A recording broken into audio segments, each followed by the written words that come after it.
We all know the fitness industry is absolutely riddled with scam artists. These guys and girls are basically everywhere, and on this channel, historically, we try to expose them for what they're doing, revealing the covers on just how fake people can be, and then try to provide insight and education whilst doing so. One of those people you've likely seen on this channel is Cali Muscle, who has stooped lower than ever before at this current moment. A true gift to content creation.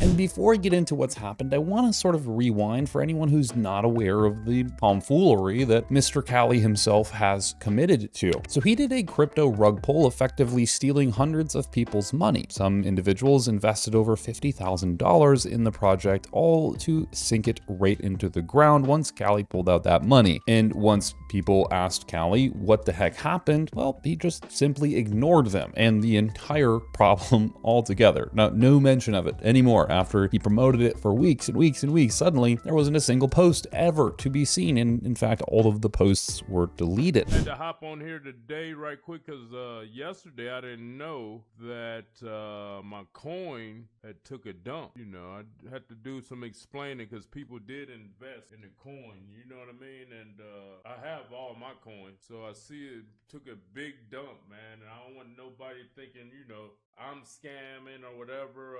2, he offered a car giveaway, seemingly something that a lot of influencers do. The problem was this was a paid raffle. You had to pay to enter, all for a chance to win what, in my opinion, was a stupid looking car. The problem with this raffle is that the car was never given away. It was a setup all for Cali Muscle to just rake in some cash. And it worked. Of course, people bought into the raffle with the hopes that they would get a chance to win a decent car, and unfortunately, all of those people just ended up direct depositing some money into Cali Muscle's bank account. Cali Muscle has also lied about using steroids, and then as of late, he's now called us stupid for ever believing him that he didn't use steroids, but at the same time saying that he never abused steroids. It's very confusing. He goes back and forth on this all of the time, but he was a devout natty for the longest time, and now he's calling people stupid for suggesting that he was ever natty, yet when he was natty, he was calling people stupid for suggesting that he wasn't natty. I mean, it's really confusing. Ain't no test, DECA, trend, clean, none of that up in me, bruh.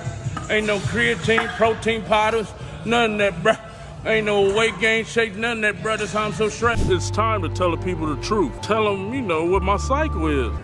Yeah, there it is. Yeah, here we go. Here go my cycle. Down to even the cringiest of rap music. Get big, raps, raps, raps, raps. Just trying to leverage the hell out of his audience so that they can basically pay him for just about anything. Music, cars, cryptocurrency, coaching, you name it. And there is so much more to the story, but I want to keep this one short in regards to this because there's a lot more that I want to cover outside of previous issues. What I've noticed in Cali Muscle's recent videos that he's been posting is there seems to be like this cognitive decline, it's speech lacking of any substance. It's almost like he has a state of dementia. He's trying to formulate a sentence, but is clearly struggling and can't create any full and liquid communication. Let me just show you what I mean. Positive, I stay up. Ooh, keep going. We gotta keep going, baby. Ain't no stopping, man. You know, as a kid, I knew I was a workhorse. I knew I liked working out. Well, I loved working out.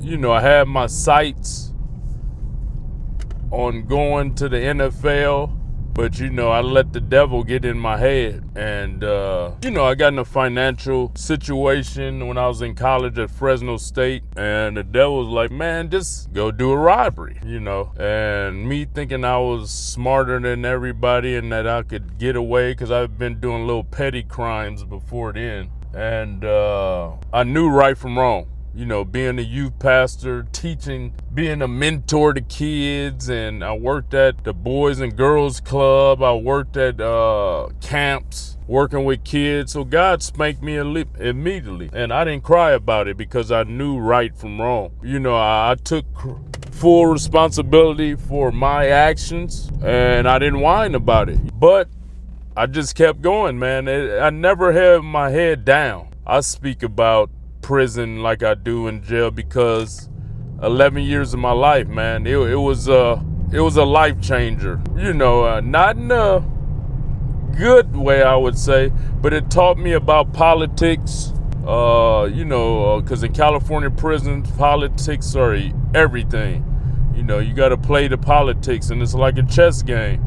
Either you could get caught up in the politics or you could be the politicker, if that make any sense. Those are just some clips that I found thumbing through things relatively quickly. It's honestly hard and kind of sad to even watch these videos. And what you'll notice is that Callie is having quite a hard time completing his sentences and formulating well-thought thoughts. And especially his ability to realize where he is in the world seems to be failing him, because this is a person trying to sell you on the idea of being healthy, on getting rich, and many other things, yet someone we're talking about here has had a heart attack, who has abused steroids historically, who was in prison, who robbed people, who then later, after getting out of prison, scammed people, and has continued to do so for years on end. And I was actually extremely curious about what's going on here, so I actually contacted a professional. This is Lucas. He's an educator and has a huge background in biohacking, physiology, and psychology to upgrade your lifestyle and performance. He's based in Australia. This is someone I personally trust to give me advice on my own well-being and performance. And if anyone's going to know what's happening to Callie, it's Lucas. He's just too well versed in the field of cognitive health that I don't honestly know another person I could reach out to. And the first thing I wanted to discuss was the fruit diet that Callie Muscle was so vehemently attached to. He wanted to basically eat watermelon only. He did that and then moved to just basically all fruits only. All right. First of all, Callie Muscle, he's done this fruit only diet. So he supposedly, well, he did a watermelon fast, right? For like some kind of month or something like this. And then he was, after the watermelon fast, only eating fruits specifically with some intermittent vegetables. What is your opinion on some kind of sustainability model of that? I mean, is it really good for an individual to be doing, especially when they've had prior heart issues, cardiac issues due to steroid abuse? Yeah, that's a great question, man, because when it comes to sort of taking a very extreme approach to nutrition, such as cutting out a specific macronutrient, in this case, Callie Muscle doing the watermelon only fast. I mean, if this sort of information gets out there and a lot of other like young guys watch that sort of content, they're going to run into issues, right? They're going to see potential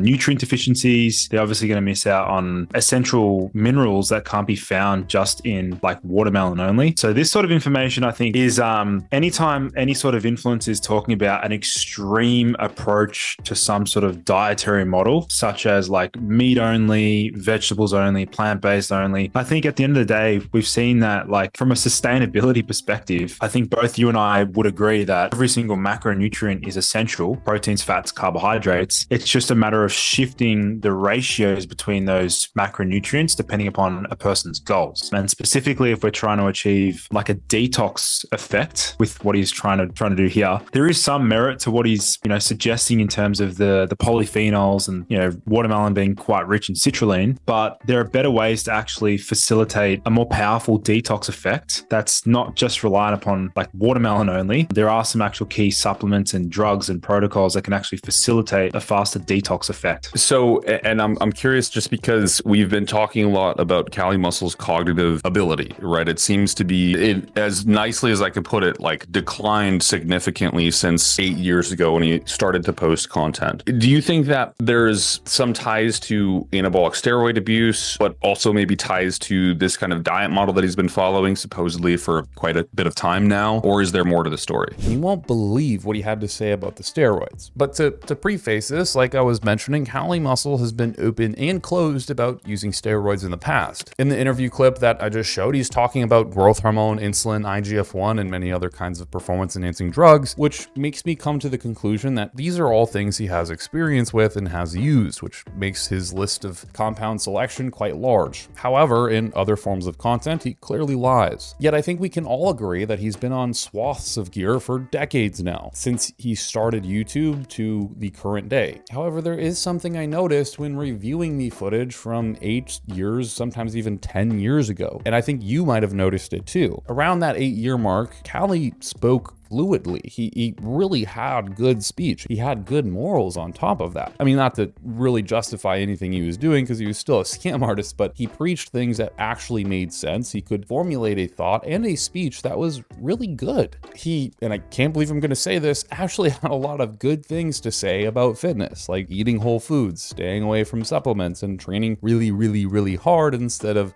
just lightly training. And his beliefs are worthy of accomplishments. I mean, he made a lot of success happen in those early years. Interestingly, after a decade or more of abusing steroids, he's clearly slower. So I asked Lucas what he thought, because for me, at least, it's very obvious that fitness enthusiasts and bodybuilders are using these drugs regularly to enhance their performance and physique in pursuit of their goals, and maybe this could be applicable to them too. But here's what he had to say. So, and I'm curious, just because we've been talking a lot about Cali Muscle's cognitive ability, right? It seems to be, as nicely as I could put it, like declined significantly since 8 years ago when he started to post content. Do you think that there's some ties to anabolic steroid abuse, but also maybe ties to this kind of diet model that he's been following supposedly for quite a bit of time now? Or is there more to the story? Yeah, definitely. I mean, it's quite evident now. We've looked at some of the latest literature analyzing the effects of certain anabolic steroids, how they impact the brain, neurotoxicity associated with their usage. Obviously, this is dosage dependent and also, duration of usage, things like that. But having said that, there are certain compounds that can be used as a neuroregenerative, neuroprotective agent. So things like taking high doses of taurine, things like ginkgo biloba, phosphatidylserine, and some other nerve growth factor agents such as cerebrolysin, dihexa, things like that. But I'd say if we're looking at his specific case, this cognitive decline, I'd imagine a lot of that would also be due to the fact that since he was probably blasting very high doses of anabolics and androgens, what likely would have happened is that there would have been some severe dopamine downregulation and dysfunction that would have occurred following the withdrawal of these particular substances. Do you see this happening in other individuals you communicate with or work with? Is this kind of like a common occurrence with people who have quite a long history of anabolic steroid abuse? It's pretty common. Yeah. I mean, if guys are using pretty high dosages for long periods of time without a proper PCT protocol put into practice, then they could potentially be running the risk of sort of operating at a very low level of testosterone because they're heavily suppressed still. And that can even be from SARMs usage as well. So I know you've spoken about that. Like SARMs are highly suppressive, and guys think that they can use them without getting side effects. But at the 8 to 12 week mark, most guys end up getting severe side effects. Some of them have definite known toxicity. So the restructuring of his brain is a very high probability, which is something that I really knew already, but I kind of wish I didn't. You see, steroids of all types have some larger impacts on cognitive function. Long-term AAS use is associated with right amygdala enlargement and reduced right amygdala function, along with brain areas involved in cognitive control and spatial memory becoming really downregulated, which could contribute to psychiatric effects and cognitive dysfunction associated with androgen anabolic steroid use. This is a concerning finding in many data. Is there a safer way to use steroids? Is it possible to become enhanced without devolving yourself in a cognitive sense? Possibly, yeah. As an anecdote, I've really never seen anyone who's running testosterone with a DHT or dihydrotestosterone derivative, which is a form of anabolic, that suffers from massive cognitive decline. And in my own personal experience, I would say that this is something that I can also relate with. I feel exceptionally stupid when other steroids are in the mix, something like a 19-nortestosterone derivative, which is another form of anabolic. Things like nandrolone, trenbolone are in this category of drug. However, when I'm using something like a masteron or a dihydrotestosterone derivative that has no estrogenic ties, I generally feel okay. I feel great. And I feel best at just a slightly elevated TRT dose, nothing beyond a massive superphysiological dose, but enough to get a guy going. It deserves to be said, though, that I've never used anything at the capacity in which a lot of these people are using it. The other fact is last year, I outright stopped injecting any sort of synthetic steroid and instead just used testosterone to maintain my testosterone levels at a slightly elevated dose, but still within range. But what all of this sounds like to me is that Cali could have truly fried his brain and dopamine receptors from the exposure to these compounds over and over and over again over several years of exposure. And if we kind of look back at Cali's career, it could have realistically been about 15 to 20 years of total exposure. exposure. But there's really an important question that I'm left to ask. Can anything help Cali Muscle get back to a 100% functional state? I mean, I just constantly see him training with scammers, promoting scams himself, and importantly, the decline of his own self-value is horrible. It would be great to see him as the normal Cali from 8 years ago, at least in a mindset, not necessarily a body, because understandably, he's probably not going to go back on those kind of steroids with having a heart attack or whatever. But 8 years ago really isn't that long if you put it into perspective. And I don't think there's anyone that would say, I don't want to see Cali Muscle improve. I think anyone would want to see genuinely Cali Muscle take a change. I love seeing that when an influencer goes down the wrong path and they seem to reverse it and make a correction. I think it's so cool. So of course I asked Lucas what his thoughts were. As kind of in the position you are, you have a abundance of knowledge with cognitive function at large. What would you say is something a person like Cali Muscle could be doing at his age to really maybe not completely reverse, but at least help? What is a protocol, or at least maybe a step that he could take to push himself into a direction which would be more favorable? I think you said taurine, which I think is evident he's probably not getting enough of that via just fruit alone. What else is there maybe in the mixture of things? Yeah, there is one particular compound that is highly useful in these sort of scenarios, and it's actually heavily used to treat early onset Alzheimer's disease. It's been studied extensively. It's called uridine monophosphate. Now, uridine monophosphate is starting to be used in a range of different nootropics on the market, and that is because uridine can actually help to upregulate dopamine receptor density. So just like compounds that you talk about to upregulate androgen receptor density, like L-carnitine, L-tartrate, things like that, uridine monophosphate is pretty powerful in that regard. So it does help to regenerate those dopamine receptor densities, which means that he'll see an improvement in general cognitive function associated with verbal fluency, because in addition to that, uridine also appears to increase dendritic spine outgrowth. And the good news is it can be used orally as well. And so we're looking at around 150 milligrams to about 300 milligrams per day. That's awesome. I had no idea it was possible. Basically, it improves the dendritic spine outgrowth. Wow. So the brain is able to make more connections. That is so wild. Okay. Dietary intake, right? Like if he could change something, and maybe you have sort of this blueprint crafted out. I know at least I have a couple in my mind that like are generally good for specific things. Is there sort of a blueprint to a dietary guideline, maybe a set of guidelines that you would have for him to improve his status? Let's start out with what I would say like the top 5 specific foods to support brain health. Definitely eggs, man. I mean, like eggs being good in the egg yolk definitely has to be part of that list. Rich in choline, bioavailable nutrients, extremely well absorbed. Any sort of organ meat, so that can be like chicken hearts or liver. I know they taste like absolute crap. Their nutrient bioavailability, again, specifically the fat soluble nutrients. And if you want to really steer it towards like a really powerful way, lamb brain specifically. And then also, if we look at some other specific foods here, I would definitely consider things like blueberries. That would have to be part of the list. I know it's also a fruit. I mean, if you look at the data, any sort of blueberry consumption is associated with reduced cognitive decline. So definitely blueberries. Number 4, I'd say on that list from a food perspective, I would say pomegranates is also pretty high on the list because that increases the growth of Akkermansia, which is highly beneficial bacteria that breeds in the gut. Yeah, but I'd say like they're the main ones from a food perspective. Some of them have definite known toxicity. Look, I really hope that Cali watches this because there's a lot of useful information in here for him. And if not him, definitely information that you could apply, because let's not bullshit. There's a lot of people in the fitness industry that you or I know who are using swaths and slobs and globs of steroids. And genuinely, they aren't taking care of themselves like they should be. And I really hope that what happens in a case like this is people can start to see the cause and effect of abuse of steroids and really can visualize what happens when you misuse these things and don't understand the complexities of pharmacology and specifically polypharmacy. We've made a lot of videos on Cali and people like him on this channel, and all of that I'm hoping brings discussion and more open viewpoints to this channel. My goal is at least 1, people become more aware of scams, even from influencers they have parasocial relationships with. They can point them out and say, hey, that doesn't sound right. Or, hey,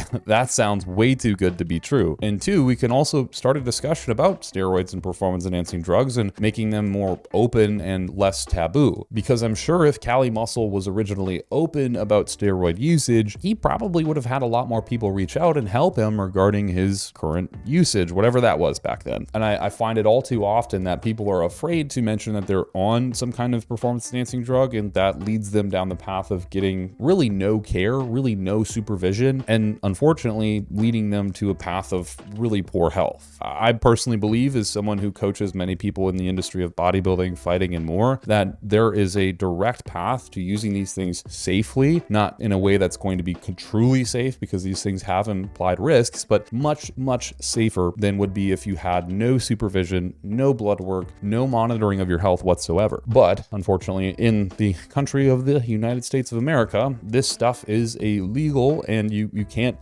do anything about it, right? Like Canada, sure, whatever, talk about it all you want. It's completely legal. Any country I've been to, Europe, Thailand, it's all legal. You can just use the stuff openly. You can go to the pharmacy and pick it up. And that really creates a situation where you have open discussion about how to do things appropriately and take care of yourself appropriately. In Thailand, for instance, the pharmacist will tell you everything they know about cycling anabolic steroids and how to stay healthy, watching your blood pressure, and doing these things that really do matter over a long term. And I'm really interested to see what you guys comment down below. It's fun to watch and kind of see what people think about all this stuff. And if you're interested in following Lucas for more of his contents, he's the shit. Lucas, thank you so much. Where can people find you if they're interested in learning more from you? Yeah, man, they can search Boost Your Biology on YouTube. There's plenty of free value content there. So yeah, appreciate the invitation. He also has a crazy novel product that I don't think anyone has ever put on the market before. And I truly have no affiliation with the products at all, or Lucas himself. You see, unlike artificial stimulants, Katuaba, which I believe is how you pronounce it, I could be butchering this, offers mood and energy support without that awful crash from abundances of caffeine, as well as you get to avoid the cardiac side effects of taking high dose stimulants. If you're like me and spend all day working, doing things on calls, so on, man, you need the cognitive boost some days. And I think this product rocks for that. It keeps me well away from harmful stimulants that, again, cause elevated heart rates, heightened blood pressure, and honestly, dopamine toxicity within the brain. Whilst the while, it is also fulfilling my health needs in a certain capacity as well. If you're interested, check it out. I have, again, no affiliation, no kickback for any of this. I just think Lucas is a cool guy. He's creating some really novel products that I think are really worth a look at. The link will be in the description, but I appreciate you being here, buddies.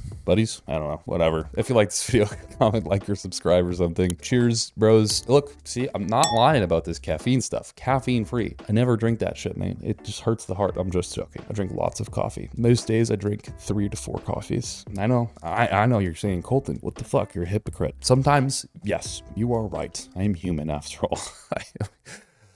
I'm human. Anyways, see you in the next video.